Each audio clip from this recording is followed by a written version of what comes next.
Ազգային ժողովի մեծարգո նախագահ, հարգելի փոխնախագահներ, կառավարության հարգելի անդամներ, ազգային ժողովի հարգելի падգամավորներ, շնորհակալ եմ հետաքրքիր քննարկումների համար, հնչեցված բազմաթիվ մտքեր արժեքավոր են, որոշները ավել, որոշները պակաս, որոշները արժեքավոր են իրենց անարժեք լինելու մեջ, որովհետև մտածելու երբեմն ավելի ակտիվ տեղիք են տալիս։ Ես քննարկմանը ամբողջ մասնակցեցի եւ հետևում էի մտքերի փոխանակությանը եւ ես ինձ հարց էի տալիս, որ եթե ես լինեի ընդդիմադիր, ինչպես կքննադատեի մեր կառավարությանը եւ կքննադատեի արդյոք թե ոչ, եւ հետո արձանագրեցի, որ աշխարհում չկա եւ երբեք չի եղել եւ երբեք էլ չի լինի որևէ կառավարություն, որին օբյեկտիվորեն եւ սկզբունքորեն հնարավոր չլինի կամ պետք չլինի քննադատել։ Դա ըստ էության ժանր է, որտեղ ընդդիմությունը քննադատում է, իշխանությունը հակադարձում է, որը շատ կարևոր ժանր է, հատկապես ժողովրդավարական երկրներում, որովհետև այդ քննադատության ընթացքում շատ բաների մասին կրկին մտածելու, վերանայելու, անդրադառնալու, եզրակացությունների գալու հնարավորություն է ստեղծվում, եւ այս առումով այս քննարկումը ինձ համար օգտակար էր, որովհետև շատ խոսվեց մեր քաղաքական թիմի կառավարման 7 տարիների մասին, եւ դա լրացուցիչ ազդակ էր, որպեսզի ինքս էլ մտածեմ մեր կառավարման 7 տարիների մասին եւ ես ինքս էլ ելույթներին զուգահեռ մտածեմ իմ վարչապետության 7 տարիների մասին եւ փորձեմ պատասխանել հարցին, գլոբալ հարցին, որովհետեւ գիտեք դետալների մեջ կարելի է միշտ էլ առանձնահատկություններ գտնել եւ դրանց վրա կենտրոնանալ, քննադատել կամ չքննադատել։ Բայց մեծ պատկերի մեջ, երբ որ ես ինքս ինձ հարց եմ տալիս, ինչպիսին էր վիճակը 2018 թվականի հունիսին եւ ինչպիսին է վիճակը 2025 թվականի հունիսին, ինչպիսին է ես 2018 թվականի հունիսին եւ ինչպիսին եմ ես 2025 թվականի հունիսին։ Երբ որ եւ այս հարցը ինքս ինձ հետ մենակ մնալով անկեղծորեն, որովհետեւ ուրիշների առաջ խոսել մի բան է, ինքդ քեզ հետ խոսել այլ բան է, որովհետեւ ուրիշների հետ խոսալիս կարելի է ինչ որ բան չհիշատակել, բայց ինքդ քեզ հետ խոսելիս հնարավոր չէ որևէ բան չհիշատակել, որովհետև այդ ամբողջը հիշատակված է։ Եվ հիմա ուզում եմ հետևյալը խոսել, երբ որ ես մտածում եմ իմ մասին 2018 թվականի հունիսին, երբ որ ես նոր Հայաստանի Հանրապետության վարչապետ դարձա, ընտրվեցի, շատ արագ ես ինքս ինձ համար արձանագրեցի, որ ես Հայաստանի Հանրապետության վարչապետ եմ պայմանականորեն եւ ես ավելի շատ ֆորպոստի վարչապետ եմ։ 2025 թվականի հունիսին ինձ համար ամենաշատը հենց սա է փոխվել, որ ես արձանագրում եմ, որ Հայաստանի Հանրապետության լիարժեք եւ ամբողջական վարչապետ է։ Ինչի շնորհիվ է տեղի ունեցել այս ամենը։ Իհարկե, քաղաքական թիմի, քաղաքական կուսակցության դերը որևէ կերպ հնարավոր չի նսեմացնել խորհրդանական մեծամասնության, բայց ես ուզում եմ ընդգծել, որ սա տեղի է ունեցել առաջին հերթին մեր նահատակների եւ Հայաստանի Հանրապետության ժողովրդի շնորհիվ։ Բայց ես նաեւ ուզում եմ պարզաբանել, թե ինչ նկատի ունեմ ֆորպոստ ասելով, որովհետև սովորաբար ֆորպոստի խոսույթը մեր իրականության մեջ ներմուծվել է կապակցված մի կոնկրետ երկրի հետ, բայց շուտով ես ինքս ինձ համար միայն վարչապետի պաշտոնում արձանագրել եմ, որ դա ահավոր մեծ անարդարություն է ֆորպոստացման ֆենոմենը կապել մի երկրի հետ։ Իրականում այդ ֆորպոստացման process-ի մեջ ներգրավված են եղել բազմաթիվ երկրներ, այդպիսի երկրներ եղել են Հյուսիսում, այդպիսի երկրներ եղել են Հարավում, այդպիսի երկրներ եղել են Արևելքում եւ այդպիսի երկրներ եղել են Արևելքում։ Բայց շատ ավելի կարեւոր է որ արձանագրել, որ ֆորպոստացման քրիտիկական մասսան ոչ թե եղել է մեզնից դուրս, այլ ֆորպոստացման քրիտիկական մասսան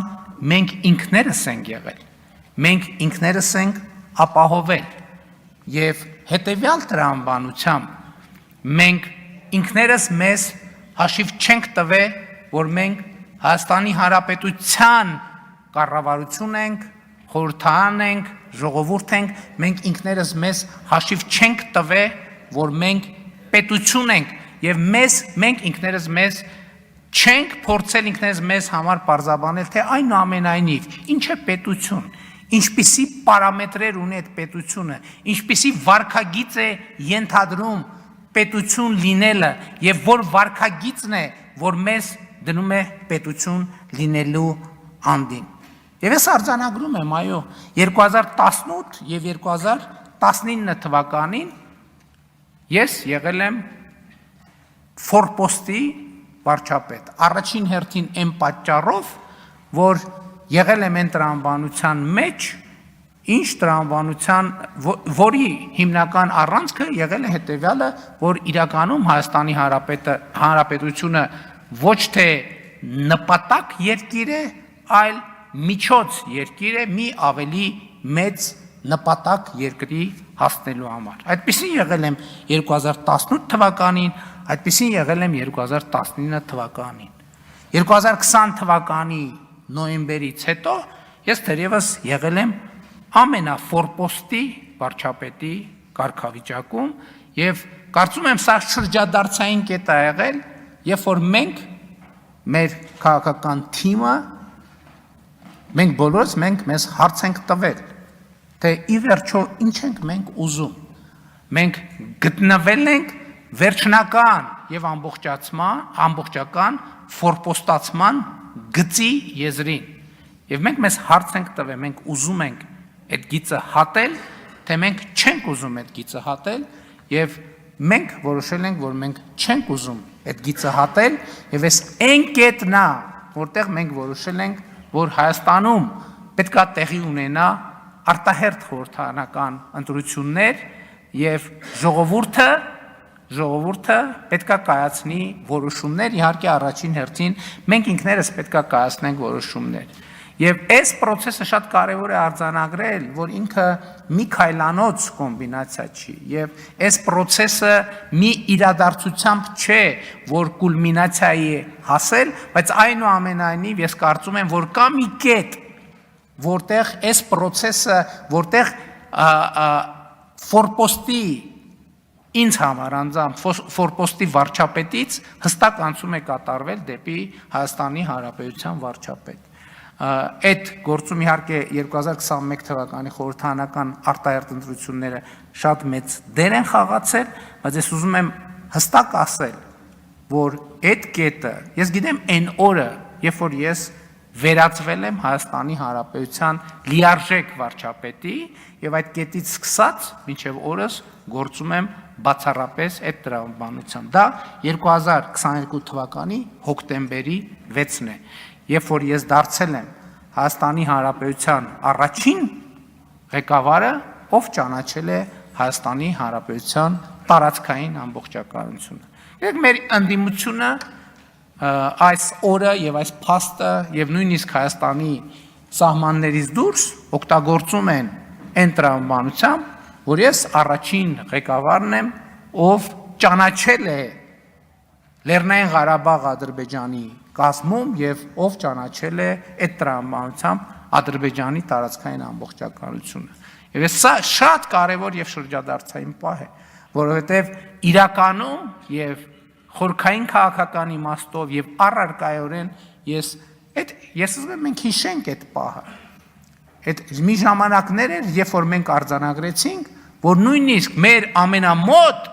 ամենամոտ գործընկերները փաստորեն, եւ դա երևաց, դա ոչ թե տեսական թեզ էր, այլ պրակտիկ նշանակություն ունեցող միջավայր եւ իրավիճակ, երբ որ մեր նույնիսկ ամենամոտ երկրները մեր երկրի Հայաստանի Հանրապետության տարածքային ամբողջականությունը չեն ճանաչում։ Եվ սա մեզ համար շատ սթափեցնող մի բան էր։ Հենց այդ պահին էր, որ մենք ինքներս մեզ ստիպված էինք հարց տալ, բայց մի րոպե, մենք ինքներս Հայաստանի Հանրապետության տարածքային ամբողջականությունը ճանաչում ենք, որ մի հատ էլ ուրիշներից ենք նեղանում, որ Հայաստանի Հանրապետության տարածքային ամբողջականությունը չեն ճանաչում։ 2022 թվականի հոկտեմբերի 6-ին ես ճանաչել եմ Հայաստանի Հանրապետության տարածքային ամբողջականությունը, հասկանալով, որ Հայաստանի Հանրապետության տարածքային ամբողջականությունը պարփակված է հարևանների տարածքային ամբողջականությամբ։ Ինձ համար դա է այն կետը, որտեղ ավարտվել է ֆորպոստի վարչապետից դեպի Հայաստանի Հանրապետության վարչապետ տրանսֆորմացիա։ Եվ ես հիմա արձանագրում եմ, եւ արձանագրում այդ արել եմ, ուզում եմ նորից կրկնեմ, որ եւ ես սրանում միանշանակ համոզված եմ, որ մենք այսօր որպես պետություն ավելի անկախ ենք, քան երբևէ, ավելի ինքնիշխան ենք, քան երբևէ, ավելի պետություն ենք, քան երբևէ։ Բայց այսօրվա արձանագրումը իրականում ամենակարևորը չէ, կարևորը ի վերջո, քանի որ նաև խոսք է գնում այն ցիկլի մասին, որը մեկնարկել է 2021 թվականի խորհրդարանական ընտրություններով, որտեղ մեր կարգախոսն էր ապագա կա ապագա, շատ կարևոր է նաև ի վերջո պատասխանել այդ հարցին։ Լավ, մենք այդ կարգախոսը իրագործեցինք, թե չիրագործեցինք։ Կա ապագա, թե չկա ապագա։ Սա էլ է ինձ համար գրեթե ամենօրյա խորհրդածության նյութ եւ այդ խորհրդածության արդյունքում ես եկել եմ հետեւյալ եզրակացության, ինչն է գործնականում նշանակում, որ կա ապագա եւ ինչն է գործնականում նշանակում, որ չկա ապագա։ Եթե կա ապագայի նախագիծ հստակ գծագրված, ուրեմն կա ապագա։ Եթե չկա ապագայի հստակ գծագրված նախագիծ, ուրեմն չկա ապագա։ Եվ այո, մենք այդ խնդիրը լուծել ենք, որովհետև այն, ինչ մենք այսօր հանրությանը ներկայացնում ենք, որպես իրական Հայաստանի գաղափարախոսություն, դա ապագայի հստակ գծագրված նախագիծ է, եւ այդ նախագծի գոյությունն է երաշխիքը այն բանի, որ կա ապագա եւ այդ ապագան ունի շատ կոնկրետ պարամետրեր եւ այդ պարամետրերից կարեւորագույնը սեփական միջավայրում հարևանների հետ կարգավորված հարաբերություններ ունենալն է, լիարժեք եւ ամբողջական հարևանների տարածքային միջազգայինորեն ճանաչված տարածքների ամբողջականությունը ճանաչելը եւ դրանով սեփական տարածքային ամբողջականությունը, ինքնիշխանությունը եւ անկախությունը ճանաչելը։ Եվ ես ուզում եմ հստակ արձանագրել,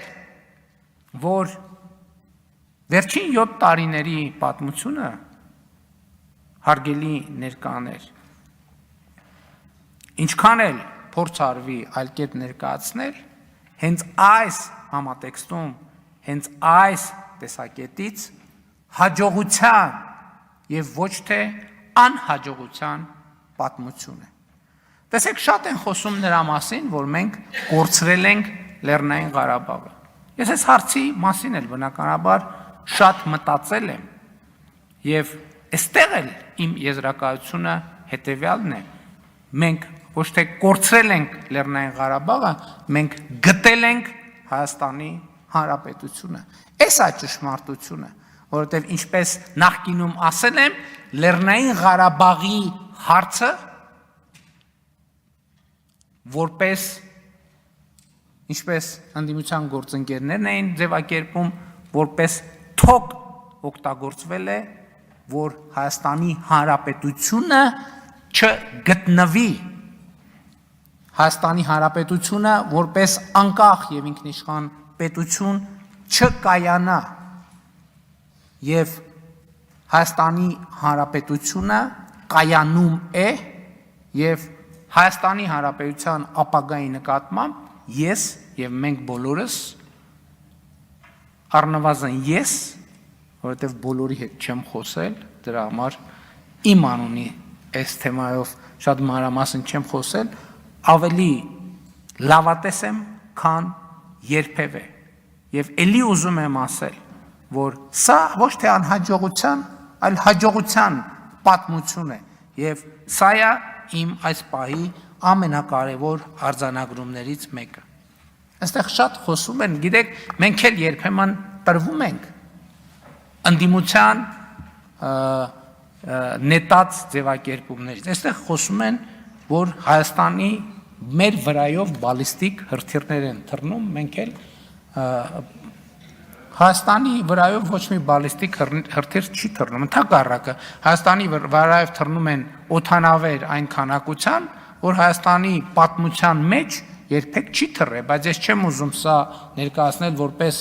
հաջողության պատմություն այս տրամաբանությամբ, բայց ուզում եմ ճշգրտել, որ մեր վրայով բալիստիկ հրթիռներ չեն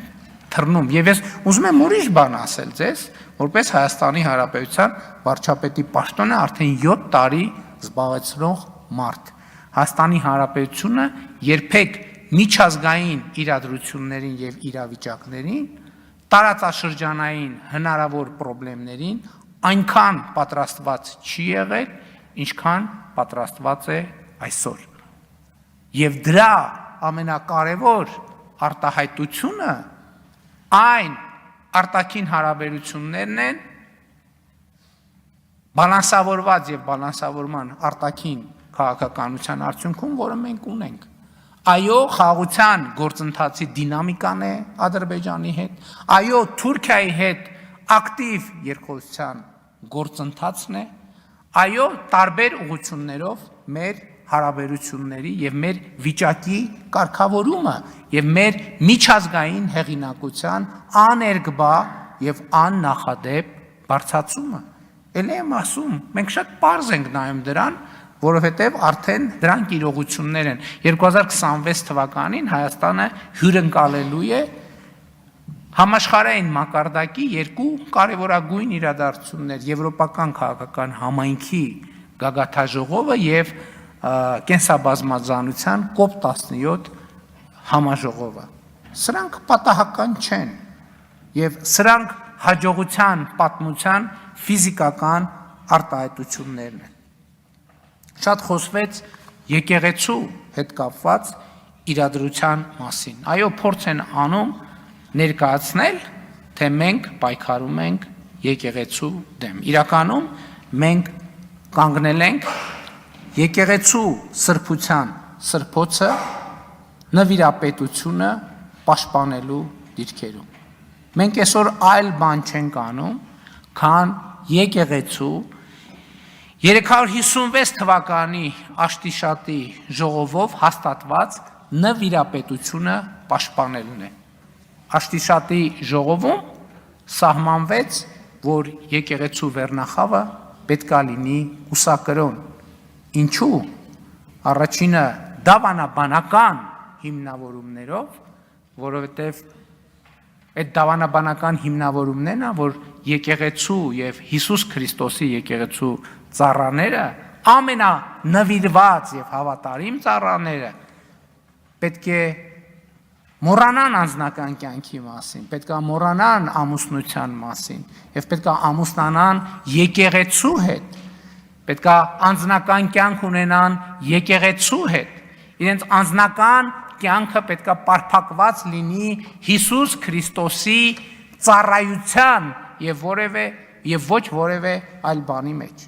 Եվ այս նվիրապետության շնորհիվ է նաեւ, որ պետք է երաշխավորվեր եկեղեցու բարոյական, գաղափարախոսական եւ նյութական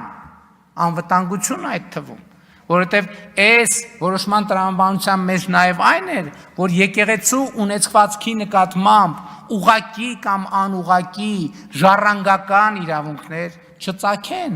որովհետև ամենայն հայոց կաթողիկոսը հայ առաքելական եկեղեցու գույքի տերն է երկրի վրա, եթե հայ առաքելական եկեղեցու կաթողիկոսը ունի ժառանգներ, այստեղ անխուսափելիորեն ծագում է ժառանգական իրավունքը, կուսակրոնության, նվիրապետության ուխտը, նվիրապետությունը նաև նրա համար է սահմանվել, որ անձնավորված որոշումներ չլինեն եւ դրա եթե ես հատուկ կարդացի կուսակրոնության ուխտագիրը, որտեղ մարդը անձնական բոլոր բաներից, բոլոր այսպես արտոնություններից կամավոր զրկվում է։ Իսկ այսօր մենք հակառակ պատկերն ունենք։ Մոմի գործի բանը հազար ներողություն ես բառիս համար, մոմի գործի նայողը կաթողիկոսի աղբոր տղան է, կաթողիկոսի չէ, Կտրիչ Ներսիսյանի։ Ամենամեծ թեմի առաջնորդը Կտրիչ Ներսիսյանի եղբայրն է։ Այն մյուս թեմի առաջնորդը իրա քրոջ որդին է։ Եվ այլն եւ այսպես շարունակ։ Հայ առաքելական եկեղեցին բռնազավթված է մի կլանի կողմից։ Եվ մենք ոչ թե եկեղեցու դեմ ենք պայքարում, մենք պայքարում ենք եկեղեցու արժեքների եւ նվիրապետության համար։ Եվ ես էլ եմ ասում, ես դրան այսօր եւ այս նվիրապետության կառուցվածքն է, որ կուսակրոն քահանաները ղեկավարում են եւ հոգեվոր եւ բարոյական գերիշխող դիրք ունեն ամուսնացյալ քահանաների նկատմամբ։ Բայց մարդիկ, որ չեն կարող մի ամիս առանց ինչպես կնոջ ապրել, իրանք ինչ իրավունքով են ղեկավարում ամուսնացյալ քահանաներին, ովքեր իրենց ուխտը չեն խախտել, ովքեր Աստծու առաջ եւ հանրության առաջ ազնիվ են եւ իրենց ծառայության մեջ առաքինի։ Ով է օրինակ Կտրիչ Ներսիսյանին իրավունք տվել հրահանգ տալ ամուսնացյալ քահանային։ Ոնց կարա կուսակրոնության ուխտը խախտած եւ չեմ ուզում ամբյոնից էլ այդ բառը պաշարը օգտագործել, ասենք Սամվել Առաքելյան կոչվող ոմը մեկը ոնց կարա ամուսնացյալ եկեղեցա քահանաներին Խաչատրյան ներողություն Սամվել Խաչատրյան ամուսնացյալ քահանաներին հրաման տա եւ նրանց նկատմամբ գերակա դիրք զբաղեցնի։ Ոնց կարա։ Դա անարգանք է բոլոր ամուսնացյալ քահանաների նկատմամբ։ Որտեւ ինչ ասես, որտեղ ասես անում են, մի հատ էլ գալիս են այդ բանի դիրքերից, որպես մարդիկ, ովքեր ամուսնացած են եկեղեցու հետ, գալիս են բարոյական եւ ոչ միայն իրավական բան են կիրառում։ Իշխանություն են կիրառում այդ փաստի բերումով, հասկանում եք, այդ փաստի բերումով։ Մի հատ էլ ոնց կար կաթողիկ ասում են կաթողիկոսի անձնական կյանքը։ Հասկանում եք։ Կաթողիկոսի անձնական կյանքը։ Մարդիկ, ով որ խոսում են այս իրավիճակի պաշտպանության մասին, նրանք քար առ քար քանդում են հայ առաքելական եկեղեցին, նրա նվիրապետությունը, նրա պատմությունը, նրա ավանդույթը, նրա արժեքը քանդում են, քանդել են, հիմա վերջին ավերակներն են ուզում տան, եւ մենք դա թույլ չենք տալու։ Ես ասում եմ ինքս որպես մարդ, ով ունի հոգեվոր զգացմունքներ։ Այսպիսի արտահայտություն միջամտություն եկեղեցու ներքին գործերին։ Հասկանում եք։ Սա ամեն ինչի մասին ասում է։ Հայ առաքելական եկեղեցու հետևորդները միջամտնում են եկեղեցու ներքին գործերին։ Ոնց կարա այդ հավատավոր մարդկանց եկեղեցին է։ Երբ որ իրանք դա պատկերացնում են որպես մի կլանի սեփականություն, այդ ժամանակ ոնց բանի մոմի գործը կտրիճի աղբորն է։ Այն բանի գործը, ասենք ենթադրենք, ով ձեռնադրվի, չձեռնադրվի, կաթողիկոսի բանի քրոջ որդին պետք է բանանի, ենթադրենք այն մյուս հարցը, այսինքն ինչ, դուք պղծել եք եկեղեցին, եկեղեցին դարձրել եք մի հատ բան, ասենք ենթադրենք մի հատ սպայից ավելի լավ սպան հարգելի գործունեություն է, ավազակների տեղ եք սարքել, ինչպես Հիսուս Քրիստոսը ասում է նոր կտակարանում, հաջորդը, այս նոր խոսույթը, այսինքն նոր չէ, հին խոսույթը, տենց անում են, որովհետև թուրքերն են տենց ուզել, տենց անում են, որովհետև ադրբեջանցին։ Այս մեր իրականության ամենախոշոր եւ ամենապրոբլեմատիկ կոմպլեքսն է։ Իրեք այդ խոսույթը այն ժամանակ էլ մենք էլ ենք տրվում այդ խոսույթին։ Լավ եկեք բանակի մասին չխոսենք, որովհետև դե թուրքերն ու ադրբեջանցիները լսում են։ Վայ դրա մասին դե դա գաղտնիք է։ Եկեք թուրքի ջրաղացին ջուր չլցնենք։ Եվ այլն եւ Ես մի հատ ուրիշ շատ կարևոր բան կա։ Ես երբ որ խոսում էի հայրենասիրության կայսերական մոդելի մասին, ես վերջերս մի հատ ուրիշ բան եմ հասկացել, որ մենք մեր աշխարհ ենք ալելու մեր սեփական զգայարանները եւ ֆորմուլաները, բանաձևերը զարգացնելու խնդիր ունենք։ Ես այս վերջերս թերևս ոչ հրապարակային մի հանդիպման ժամանակ ասացի հետեւյալը. մենք աշխարհը ընկալելու սեփական ֆորմուլաներ չունենք։ Եթե անկարծ Ադրբեջանը, Թուրքիան, Ռուսաստանը եւ մի քանի այլ երկրներ որոշեն մի ամիս ոչ մի հայտարարություն չանեն, մենք կհայտնվենք մութ սենյակում մի վիճակում, ով գաղափար չունի ընդհանրապես, ես որտեղ է հանգել։ Եվ սա մեր արտապետականության կարևոր առանձնահատկությունն է, որ ներդրված է։ Չեք տեսնում ես ինչ են խոսում։ Ինչ խոսում են, իրանք խոսում են այն ամեն ինչը, ինչ որ դնում են այստեղ, որևէ մեկը Հայաստանում ծնված ընկալում չի։ Մի մասը, այսինքն ամբողջը արտաքին խոսույթներից ծաղկակաղա, որը բերվում այս ամբիոն, եւ այս ամբիոնից մատուցվում է։ Եվ մենք պետք պարտավոր ենք առերեսվել այս խնդրի հետ։ Ընդդիմադիր պատգամավորն ասում, ասեք, ինչ եք ուզում մեր ժողովրդից։ Ես կարող եմ ասել, ինչ եմ ուզում մեր ժողովրդից։ Ես ուզում եմ, որ մենք ճանաչենք աշխարհը։ Ես ասել եմ բազմիցս, ոչ մեկ չի ասել, հետո իմիջիայլոց ոչ մի լրագրող հարց չի տվել, ասել եմ երկրագունդը մեզ համար շարունակում է մնալ անծանոթ վայր, ոչ մեկ չի ասում, այդ ինչ ասցիր, այդ ոնց ասցիր, ոչ մեկ չի ասում, էսա, որովհետև մենք աշխարհի ընկալման մեր սեփական բանաձևերը չունենք, սրանում է խնդրեմը, եւ աշխարհը շարունակում է մեզ համար մնալ անծանոթ վայր, եւ դա պատճառը, որ աշխարհի մեր ընկալումը այն է, որ աշխարհը մի հատ ծայրահեղ անարդար վայր է։ Իսկ կարող է պարզապես մենք չենք ճանաչում աշխարհը։ Մենք չգիտենք աշխարհը, չգիտենք այնտեղ ապրելու կանոնները։ Որովհետև եթե դու երթևեկության կանոնները չգիտես եւ անընդհատ վրաերթի ես ենթարկվում, այդ փողոցը քեզ համար ամենաանարդար վայրն է, դու չես հասկանում ինչ են քո վրայով անընդհատ մեքենա քշում։